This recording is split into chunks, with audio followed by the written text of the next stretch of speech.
Hello, everybody.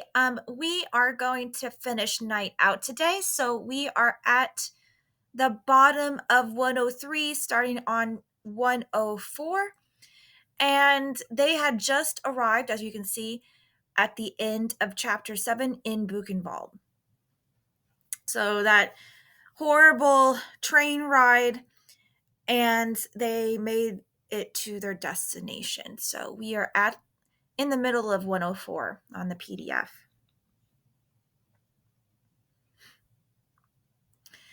At the entrance to the camp, SS officers were waiting for us. We were counted. Then we were directed to the Appelplatz. The orders were given over the loudspeakers. Form ranks of fives, groups of 100, 5 steps forward. I tightened my grip on my father's hand, the old familiar fear not to lose him.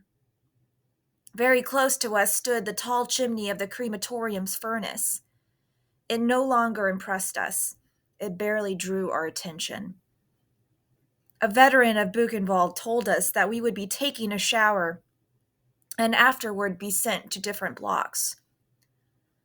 The idea of a hot shower fascinated me. My father didn't say a word. He was breathing heavily beside me. "Father," I said, "just another moment. Soon we'll be able to lie down. You'll be able to rest." He didn't answer. I myself was so weary that his silence left me indifferent. My only wish was to take the shower as soon as possible and lie down on a cot. Only it wasn't easy to reach the showers. Hundreds of prisoners crowded the area. The guards seemed unable to restore order. They were lashing out left and right to no avail. Some prisoners who didn't have the strength to jostle, even to stand, sat down in the snow. My father wanted to do the same. He was moaning, "I can't anymore. It's over. I shall die right here." He dragged me toward a pile of snow from which protruded human shapes, torn blankets. "Leave me," he said. "I can't go on anymore. Have pity on me. I'll wait here until we can go into the showers. You'll come and get me." I could have screamed in anger. To have lived and endured so much, was I going to let my father die now? Now that we would be able to take a good hot shower and lie down. "Father," I howled. "Father, get up. Right now you will kill yourself." And I grabbed his arm. He continued to moan. "Don't yell, my son. Have pity on your old father. Let me rest here. A little. I beg of you. I'm so tired. No more strength." He had become childlike, weak, frightened, vulnerable. "Father," I said, "you cannot stay here." I pointed to the corpses around him. They too had wanted to rest here. "I see, my son, I do see them. Let them sleep. They haven't closed an eye for so long. They're exhausted. Exhausted." His voice was tender. I howled into the wind. "They're dead. They will never wake up. Never. Do you understand?" This discussion continued for some time. I knew that I was no longer arguing with him, but with death itself, with death that he had already chosen. The sirens began to wail. Alert. The lights went out in the entire camp. The guards chased us towards the blocks. In a flash, there was no one left outside. We were only too glad not to have to stay outside any longer in the freezing wind. We let ourselves sink into the floor. The cauldrons at the entrance found no takers. There were several tiers of bunks. To sleep was all that mattered. When I woke up, it was daylight. That is when I remembered that I had a father. During the alert, I had followed the mob, not taking care of him. I knew he was running out of strength, close to death, and yet I had abandoned him. I went to look for him. Yet, at the same time, a thought crept into my mind. If only I didn't find him. If only I were relieved of this responsibility, I could use all of my strength to fight for my own survival, to take care only of myself. Instantly, I felt ashamed of myself forever. I walked for hours without finding him. And then I came to a block where they were distributing black coffee. People stood in line, quarreled. A plaintive voice came from behind me. Eliezer, my son, bring me a little coffee. I ran towards him. Father, I've been looking for you for so long. Where were you? Did you sleep? How are you feeling? He seemed to be burning with fever. I fought my way to the coffee cauldron like a wild beast, and I succeeded in bringing back a cup. I took one gulp. The rest was for him. I shall never forget the gratitude that shone in his eyes when he swallowed this beverage. The gratitude of a wounded animal. With these few mouthfuls of hot water, I had probably given him more satisfaction than during my entire childhood. He was lying on the boards, ashen, his lips pale and dry, shivering. I couldn't stay with him any longer. We had been ordered to go outside to allow for cleaning of the blocks. Only the sick could remain inside. We stayed outside for 5 hours. We were given soup. When they allowed us to return to the blocks, I rushed towards my father. Did you eat? No. Why? They didn't give us anything. They said that we were sick, that we would die soon, and that it would be a waste of food. I can't go on. I gave him what was left of my soup, but my heart was heavy. I was aware that I was doing it grudgingly. Just like Rabbi Eliyahu's son, I had not passed the test. Every day my father was getting weaker. His eyes were watery, his face the color of dead leaves. On the third day after we arrived in Buchenwald, everybody had to go to the showers, even the sick, who were instructed to go last. When we returned from the showers, we had to wait outside a long time. The cleaning of the blocks had not yet been completed. From afar, I saw my father and ran to meet him. He went by me like a shadow, passing me without stopping, without a glance. I called to him. He did not turn around. I ran after him. Father, where are you running? He looked at me for a moment. His gaze was distant, otherworldly, the face of a stranger. It lasted only a moment, and then he ran away. Suffering from dysentery, my father was prostrate on his cot, with another 5 sick inmates nearby. I sat next to him, watching him. I no longer dared to believe that he would still elude death. I did all I could to give him hope. All of a sudden, he sat up and placed his feverish lips against my ear. Eliezer, I must tell you where I buried the gold and silver. In the cellar, you know. And he began talking faster and faster, afraid of running out of time before he could tell me everything. I tried to tell him that it was not over yet, that we would be going home together, but he no longer wanted to listen to me. He could no longer listen to me. He was worn out. Saliva mixed with blood was trickling from his lips. He had closed his eyes. He was gasping more than breathing. For a ration of bread, I was able to exchange cots to be next to my father. When the doctor arrived in the afternoon, I went to tell him that my father was very ill. Bring him here. I explained that he could not stand up, but the doctor would not listen. And so, with great difficulty, I brought my father to him. He stared at him and then asked curtly, What do you want?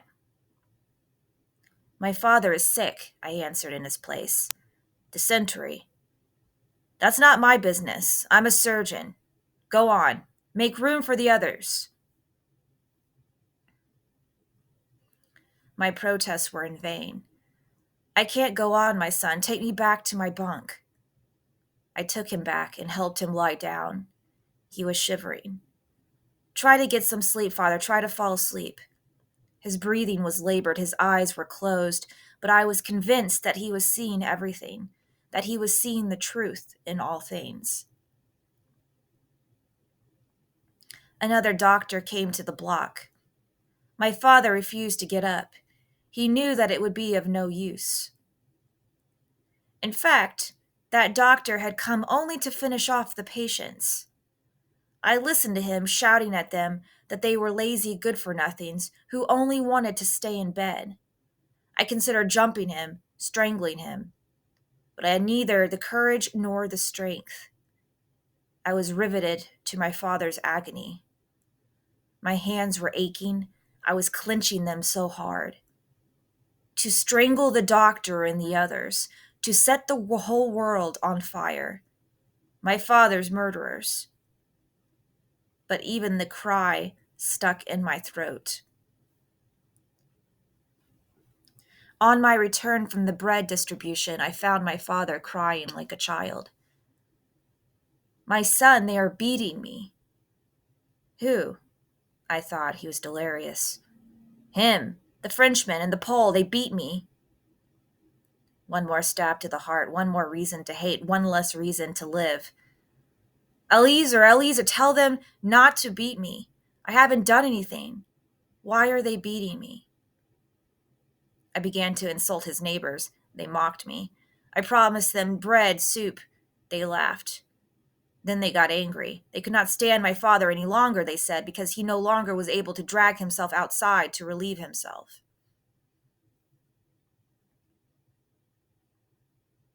The following day, he complained that they had taken his ration of bread. While you were asleep. No, I wasn't asleep. They threw themselves on me. They snatched it from me, my bread, and they beat me. Again. I can't go on, my son. Give me some water. I knew that he must not drink, but he pleaded with me so long that I gave in. Water was the worst poison for him. But what else could I do? With or without water, it would be over soon anyway. You, at least, have pity on me. Have pity on him? I, his only son. A week went by like that. Is this your father? Asked the Blockle test. Yes. He's very sick. The doctor won't do anything for him. He looked me straight in the eye. The doctor cannot do anything more for him, and neither can you. He placed his big, hairy hand on my shoulder and added, Listen to me, kid. Don't forget that you are in a concentration camp. In this place, it is every man for himself, and you cannot think of others, not even your father. In this place, there is no such thing as father, brother, friend.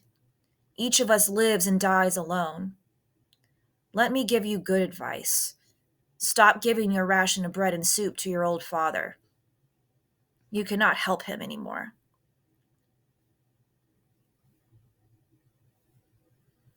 And you are hurting yourself. In fact, you should be getting his rations. I listened to him without interrupting. He was right. I thought deep down, not daring to admit it to myself. Too late to save your old father. You could have 2 rations of bread, 2 rations of soup. It was only a fraction of a second, but it left me feeling guilty. I ran to get some soup and brought it to my father, but he did not want it. All he wanted was water. Don't drink water, eat the soup. I'm burning up. Why are you so mean to me, my son? Water. I brought him water. Then I left the block for roll call. But I quickly turned back. I lay down in the upper bunk. The sick were allowed to stay in the block, so I would be sick. I didn't want to leave him. All around me there was silence now, broken only by moaning. In front of the block, the SS were giving orders. An officer passed between the bunks, and my father was pleading, My son, water, I'm burning up my insides. Silence over there, barked the officer. Eliezer, continued my father. Water. The officer came closer and shouted to him to be silent. But my father did not hear. He continued to call me. The officer wielded his club and dealt him a violent blow to the head. I didn't move. I was afraid. My body was afraid of another blow, this time to my head. My father groaned once more. I heard, Eliezer. I could see that he was still breathing, in gasps. I didn't move. When I came down from my bunk after roll call, I could see his lips trembling. He was murmuring something. I remained more than an hour leaning over him, looking at him, etching his bloody, broken face into my mind. And then I had to go to sleep.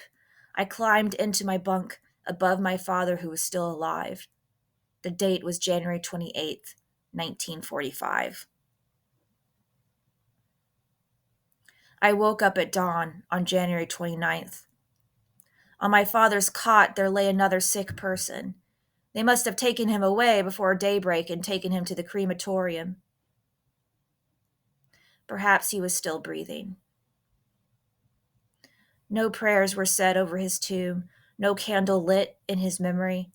His last word had been my name. He had called out to me, and I had not answered. I did not weep, and it pained me that I could not weep, but I was out of tears.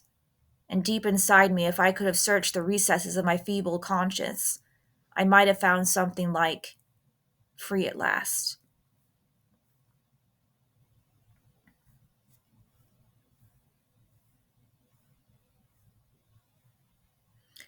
I remained in Buchenwald until April 11th. I should now describe my life during that period. It no longer mattered. Since my father's death, nothing mattered to me anymore. I was transferred to the children's block, where there were 600 of us. The front was coming closer. I spent my days in total idleness, with only one desire: to eat. I no longer thought of my father or my mother. From time to time I would dream, but only about soup, an extra ration of soup.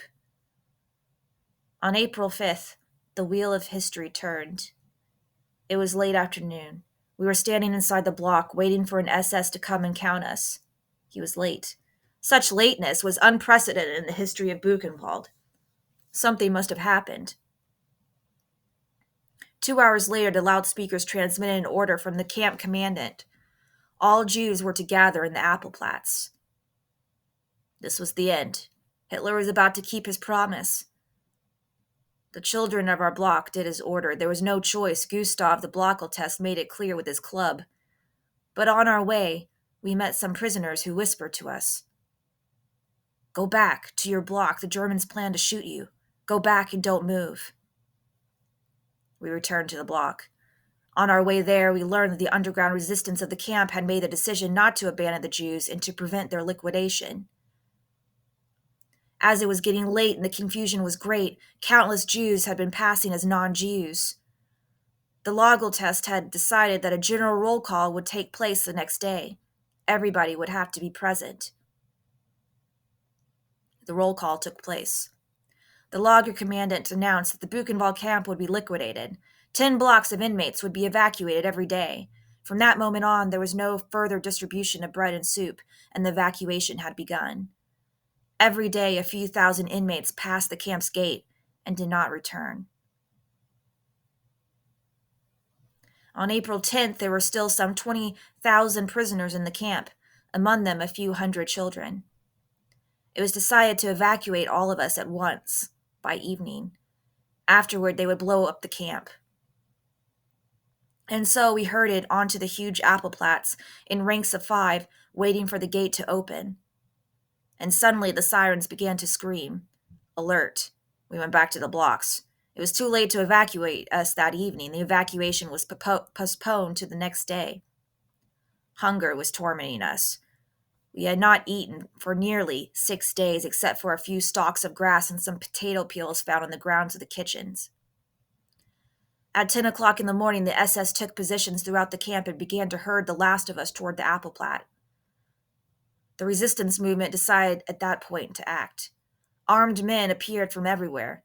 Bursts of gunshots, grenades exploding. We, the children, remained flat on the floor of the block. The battle did not last long. Around noon, everything was calm again. The SS had fled, and the resistance had taken charge of the camp. At 6 o'clock that afternoon, the first American tank stood at the gates of Buchenwald.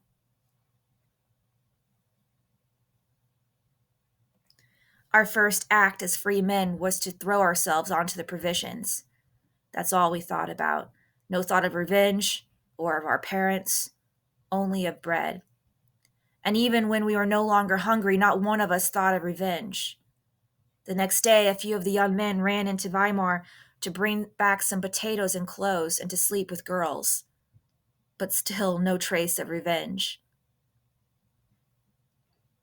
3 days after the liberation of Buchenwald, I became very ill, some form of poisoning. I was transferred to a hospital and spent 2 weeks between life and death. One day, when I was able to get up, I decided to look at myself in the mirror on the opposite wall. I had not seen myself since the ghetto. From the depths of the mirror, a corpse was contemplating me. The look in his eyes as he gazed at me has never left me. And thus ends Night. What follows, as you can see, is the Nobel Peace Prize acceptance speech that he gave in Oslo on December 10th, 1986. A very good year. And if you would like to read this, please continue to read this. This is a speech that he gave at the end. Otherwise, thank you for listening tonight and have a great day.